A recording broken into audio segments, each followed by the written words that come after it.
تو یہ سوچ کر اٹھ گئے کہ اب میرا نکاح نہیں ہو سکتا ہے، تو چلنے لگے، کسی سے کچھ نہیں کہا، ان کی آنکھوں میں آنسو آ گئے اور اٹھ کے چلنے لگے۔ اللہ کے نبی نے ان کو جاتے ہوئے دیکھا، گھر کے دروازے سے نکلتے ہوئے دیکھا تو کہا ادھر آؤ۔ وہ پلٹے، کیا بات ہے، ادھر آؤ۔ کہاں جا رہے ہو؟ کہ اللہ کے رسول جا رہا ہوں، کچھ کماؤں گا، گھر میں اور بھی لوگ ہیں ان کے لیے محنت مزدوری کروں گا، جب میرے پاس کچھ نہیں ہے تو نکاح نہیں ہو سکتا ہے۔ آپ نے کہا بیٹھو میرے پاس۔ کتنی بار سنا ہوگا یہ واقعہ، اللہ کے رسول صلی اللہ علیہ وسلم کے پاس، نبی اکرم کے پاس ایک عورت آتی ہے، ایک عورت، کتنی بار یہ واقعہ سنا ہوگا، اور آ کر کہتی ہے اللہ کے رسول میں اپنے آپ کو ہبا کر رہی ہوں، میں اپنے نفس کی مالک آپ کو بنا رہی ہوں، میں آپ سے نکاح کرنا چاہتی ہوں۔ اللہ کے رسول نے اس کو ایک نظر دیکھا، اور نظر دیکھنے کے بعد آپ نے نظر نیچی کر لی اور فرمایا اے عورت، اب مجھے عورتوں میں کوئی رغبت نہ رہی، اب مجھے کسی عورت کی ضرورت نہیں، یعنی اب مجھے شادی کی کوئی ضرورت اور حاجت نہیں ہے۔ وہ عورت وہی بیٹھ گئی کہ شاید ابھی اللہ کے رسول ہمارے لیے کوئی فیصلہ کریں گے۔ وہی ایک صحابی بیٹھے تھے، کہا اللہ کے رسول اگر آپ نہیں کرنا چاہتے ہیں تو میں نکاح کا خواہش مند ہوں، میرے ساتھ نکاح کر دیجئے۔ اوئے ہوئے، ذرا دیکھیے تو صحیح، اللہ کے نبی صلی اللہ علیہ وسلم فرماتے ہیں تم نکاح کرنا چاہتے ہو؟ کہاں؟ اس عورت سے پوچھا کہ یہ چاہتے ہیں، تو کہا اللہ کے رسول اگر آپ نہیں کرنا چاہتے تو ان کے ساتھ کر دیجئے۔ تو آپ نے اس صحابی کو اپنے قریب بلایا، بخاری کے الفاظ دیکھیے، آپ نے فرمایا کیا آپ اپنی بیوی کو مہر میں کچھ دے سکتے ہو؟ ضروری ہے مہر، جس چیز کی سب سے زیادہ ضرورت ہونی چاہیے سماج اور سوسائٹی میں، نکاح کے وقت ایک قاضی کو، نکاح پڑھانے والے کو پوچھنا چاہیے کہ آپ اپنی بیوی کو مہر کتنا دے رہے ہو۔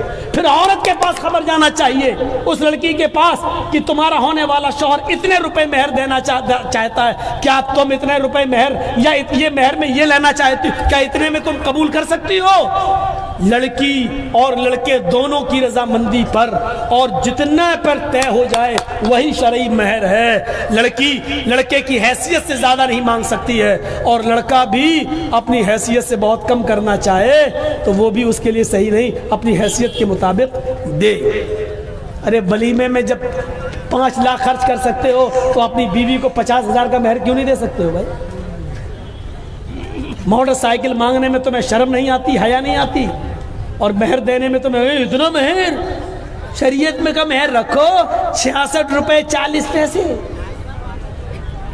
مہر فاطمہ رکھ دو۔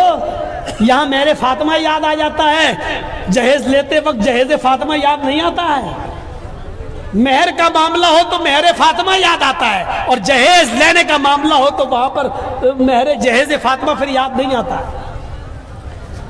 ایک تکیہ ہو، چٹائی ہو کھجور کے پتوں کی، اور تکیے میں بھی کھجور کے پتے بھرے ہوئے ہوں، اور مٹی کے ساتھ برتن ہوں، ایک چکی ہو جس میں وہ کچھ پیس لیتی ہوں، یہ یاد نہیں آتا ہے۔ وہاں موٹر سائیکل یاد آتی ہے، وہاں موٹر سائیکل۔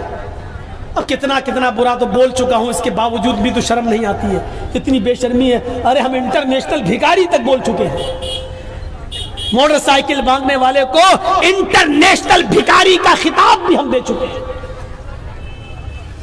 لنگڑا لولا آدمی جو دروازے پہ آ کے بھیک مانگتا، اچھا لگتا 10 روپے 20 روپے دینے میں، چلو بیچارہ کام کرنے کے لائق نہیں، یہ دکان پہ بیٹھتا ہے، کپڑے کی دکان پہ بیٹھتا ہے۔ میرا بیٹا ہے کپڑے کی دکان پہ بیٹھتا ہے، دکان پہ آنے جانے کے لیے موٹر سائیکل دے دو اپنے بیٹے کے نام پہ۔ اللہ کے نام پہ مانگنے والے کو 10 روپے دینے میں اچھا لگتا ہے، اور بولو جو اللہ کے نام پہ مانگے وہ بڑا بھکاری ہے، یا جو اپنے بیٹے کے نام پہ مانگے وہ بڑا بھکاری ہے؟ کعبے کے رب کی قسم کھا کے کہتا ہوں، میں اللہ کی قسم کھا کے کہتا ہوں، ہماری نظر میں 10-20 روپے والا بھکاری اتنا بڑا نہیں ہے۔ اللہ کی قسم یہ انٹرنیشنل بھکاری ہے جو اپنے بیٹے کے نام پہ موٹر سائیکل مانگتا ہے، یہ اس سے بڑا بھکاری ہے۔ تم بھکاری مانو یا نہ مانو، مولانا جرجیس اس کو خطاب دے رہا ہے انٹرنیشنل بھکاری کا۔ مانگو موٹر سائیکل، اور ہمیں ضرور بتا دیا کرنا مولانا صاحب اس لڑکے کی شادی ہوئی تھی، اس نے موٹر سائیکل مانگی تھی، تو میں اس کے منہ پہ کہوں گا اچھا یہی ہے انٹرنیشنل بھکاری؟ اور جب کسی کی موٹر سائیکل پہ میں بیٹھ جاؤں تو مجھے ضرور بتانا مولانا صاحب یہ وہی موٹر سائیکل ہے جو اس نے بھیک میں مانگی تھی، تو میں کہہ دوں گا نہیں مجھے اس میں نہیں بیٹھنا ہے۔ کیوں؟ ارے تو خود بھکاری ہے تو مجھے کیا بٹھائے گا, تیرے پاس تو بٹھانے کے لیے کچھ ہے ہی نہیں, تیری سائیکل پہ چلا جانا گوارا کر لوں گا لیکن بھیک میں دی ہوئی موٹر سائیکل پہ بیٹھنا گوارا نہیں کروں. لیکن معلوم ہونا چاہیے کہ یہ بھیک میں ملی ہے, جہیز میں نہیں بول رہا ہوں میں, بھیک میں. جہیز کا لفظ آپ لوگوں نے ایجاد کیا ہے, ہماری نظر میں بھیک ہے وہ, چاہے وہ مولوی مانگے, چاہے جرجیس مانگے, چاہے آپ مانگے, چاہے جو بھی مانگے. مدرسوں کے لیے آپ جلسے کر لیتے ہو, ہر سال جلسے میں اتنا چندہ کر لیتے ہو, میری سمجھ میں نہیں آتا ہے جہیز کے خلاف کمیٹی کیوں نہیں بن پاتی آپ کی. مسجد کی کمیٹی بن جاتی, مدرسے کی کمیٹی بن جاتی.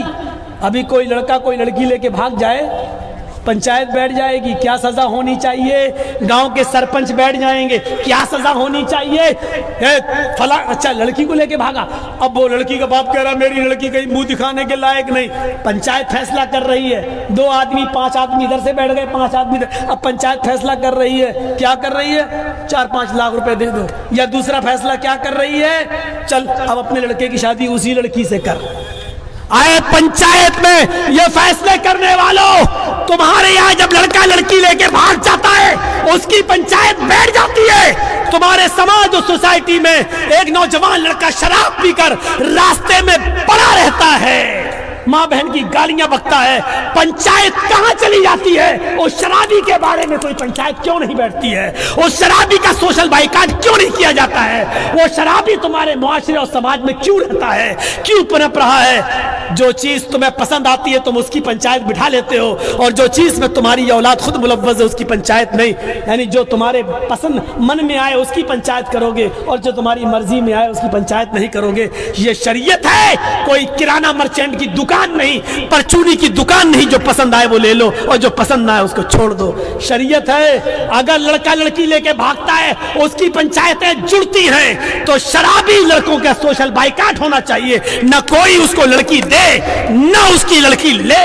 یہ پنچایتوں میں یہ طے ہونا چاہیے, اس کا سوشل بائیکاٹ ہونا چاہیے. اس کا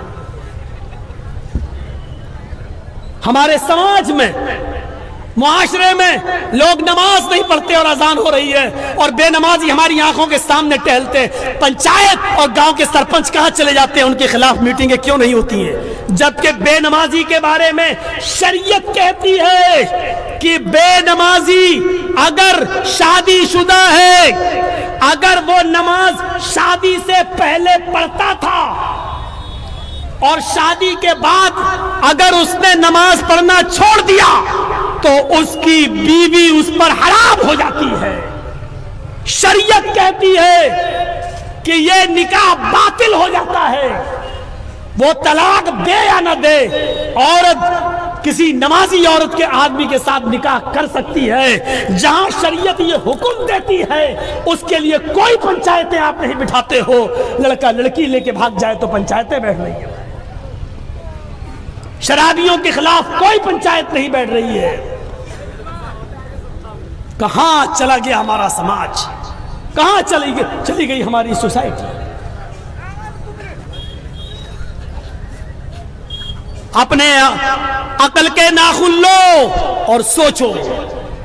وہ عورت کہتی ہے, پھر میں بہک گیا, کہتی ہے اللہ کے رسول, اللہ کے نبی نے کیا کہا, مہر بتاؤ دینے کے لیے کیا ہے, کیا دو گے مہر, کچھ ہے؟ کہنے لگا نہیں میرے پاس کچھ نہیں ہے.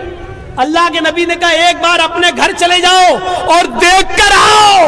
بخاری شریف کا واقعہ, کتاب النکاح, ایک بار گھر جاؤ, اگر کچھ مل جائے تو لے کر آؤ.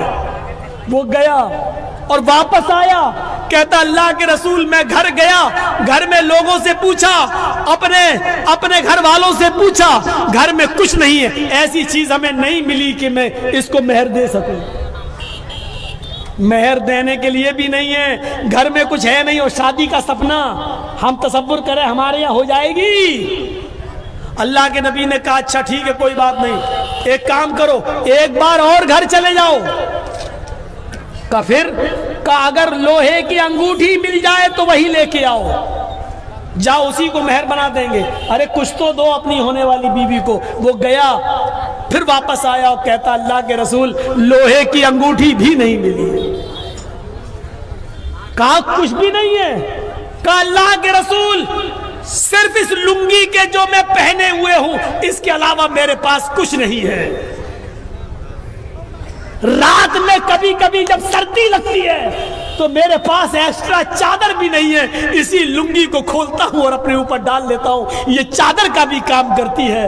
اور جب گھر سے باہر نکلتا ہوں تو یہ لنگی لپیٹ کے باہر آ جاتا ہوں. آپ اگر کہیں تو آدھی لنگی اسی میں سے میں اس کو دے سکتا ہوں. تصور کرو اس نکاح پر. قربان جائیے محمد رسول اللہ کی شریعت.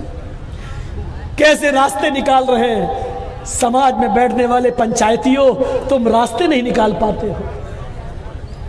اللہ کے رسول نے کہا جب یہی ایک لنگی ہے تیرے پاس اور کوئی چادر بھی نہیں ہے تو وہ بھی تو پوری لنگی اس کو دے نہیں سکتا, آدھی دے رہا ہے تو آدھی تیرے کسی کام کی نہیں اور آدھی اس کی بھی کسی کام کی نہیں. یہ لے کے کیا کرے گی جب اس کو بھی کوئی فائدہ نہیں, نہ یہ پہن سکتی نہ تو پہن سکتا, تو لے کے کیا کریں گے اس کو, اپنے پاس رکھ. تھوڑی دیر بیٹھے, اللہ کے رسول بھی تھوڑی, حدیث کا نقشہ دیکھو, بخاری کے الفاظ پر غور کرو. اللہ کے رسول بھی بیٹھ گئے, وہ صحابی بھی تھوڑی دیر بیٹھے رہے. جب انہوں نے دیکھ لیا کہ میرے پاس کچھ نہیں ہے مہر, تو یہ سوچ کر اٹھ گئے کہ اب میرا نکاح نہیں ہو سکتا ہے, تو چلنے لگے. کسی سے کچھ نہیں کہا, ان کی آنکھوں میں آنسو آ گئے اور اٹھ کے چلنے لگے.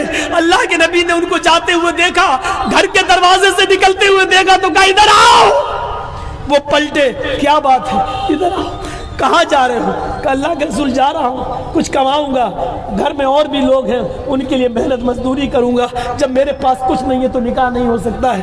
آپ نے کہا بیٹھو میرے پاس. کہ اللہ کے رسول نے کہا اچھا یہ بتاؤ تمہیں کچھ قرآن یاد ہے؟ قرآن کچھ یاد ہے تمہیں؟ اس نے کہا ہاں اے اللہ کے رسول یہ سورت یہ سورت یہ سورت یہ سورت. اس نے 4-5 سورتوں کے نام گنائے. اللہ کے رسول نے ایک اور سوال کرا, یہ صورتیں تمہیں یاد ہیں؟ کہا ہاں. آپ نے پھر ایک سوال کیا, کیا تم اس کو بغیر دیکھے پڑھ سکتے ہو, یعنی منہ زبانی یاد ہے, حفظ ہے یہ صورتیں تمہیں؟ اس نے کہا ہاں اے اللہ کے رسول دیکھ کر نہیں بغیر دیکھے پڑھ سکتا ہوں. اللہ کے نبی فرماتے ہیں اتنی بڑی دولت تمہارے پاس ہے اور تم کہہ رہے ہو میرے پاس کچھ نہیں ہے, یہ صورتیں تم بغیر دیکھے پڑھ سکتے ہو؟ ہاں. فرمایا کیا یہ صورتیں تم اس عورت کو یاد کرا سکتے ہو, اپنی بیوی کو سکھلا سکتے ہو, اس کو یاد کرا سکتے ہو؟ فرمایا ہاں میں یاد کرا دوں گا. فرمایا اے عورت تیرے ہونے والے شوہر کے پاس مہر دینے کے لیے کچھ نہیں ہے, لیکن جو صورتیں اس کو یاد ہے وہ تجھے یاد کرا دے گا. کیا تو قرآن کی انہی صورتوں کو اپنا مہر ماننے کے لیے تیار ہے؟ کیا اسی مہر پر تو نکاح کر لے گی؟ کہنے لگی اللہ کے رسول جس عورت کے نکاح میں قرآن کی صورتیں مہر بن جائیں اس سے زیادہ پاکیزہ اور بابرکت نکاح کس کا ہو سکتا ہے؟ میں تیار ہوں. اللہ کے رسول کھڑے ہوئے اور خطبہ نکاح پڑھایا, خود اس کے ولی بن گئے اور خطبہ نکاح پڑھا کے کہا جاؤ اپنی بیوی کو لے جاؤ, جاؤ اپنی بیوی کو اپنے گھر لے جاؤ. میرے بھائیوں نہ بارات کا پتہ چلا, نہ موٹر سائیکل کا پتہ چلا, نہ ہلدی ملی گئی, نہ ابھرنا ملا گیا, نہ آتش بازی چھوٹی, نہ لڑکی والوں نے کو کسی نے بلایا کہ آؤ ہماری بیٹی کی شادی ہے. اللہ کے رسول ہی اس لڑکی کے باپ بن گئے. اس کے ماں باپ کوئی تھا نہیں, اس لیے قاضی ولی بن گیا. آپ نے نکاح پڑھایا اور خود اس لڑکی کے باپ بن گئے اور آپ نے اس لڑکی کی رخصتی اس کے ساتھ کر دی. اسلام اس طریقے سے فضول خرچی سے بچا کر راستے نکالتا ہے. سن لو, سب سے بڑا نیک کام اگر آج کے زمانے میں ہے تو وہ یہ ہے کہ کسی غریب لڑکے کا کسی غریب لڑکی سے نکاح کرا دیا جائے اور بغیر جہیز کے ایک غریب لڑکی کو کسی کے گھر پہ پہنچا کر اس کی بیوی بنا دیا جائے. اس سے بڑا نیک کام کوئی نہیں ہے. سماج کے لوگوں نظریں ڈالو, تمہارے سماج میں کتنی لڑکیاں صرف جہیز نہ ہونے کی وجہ سے گھر میں بیٹھی ہوئی ہیں, موٹر سائیکل نہ ہونے کی وجہ سے ان خوبصورت لڑکیوں کے نکاح نہیں ہو رہے ہیں, جہیز نہ ہونے کی وجہ سے ان کی شادیاں نہیں ہو رہی ہیں.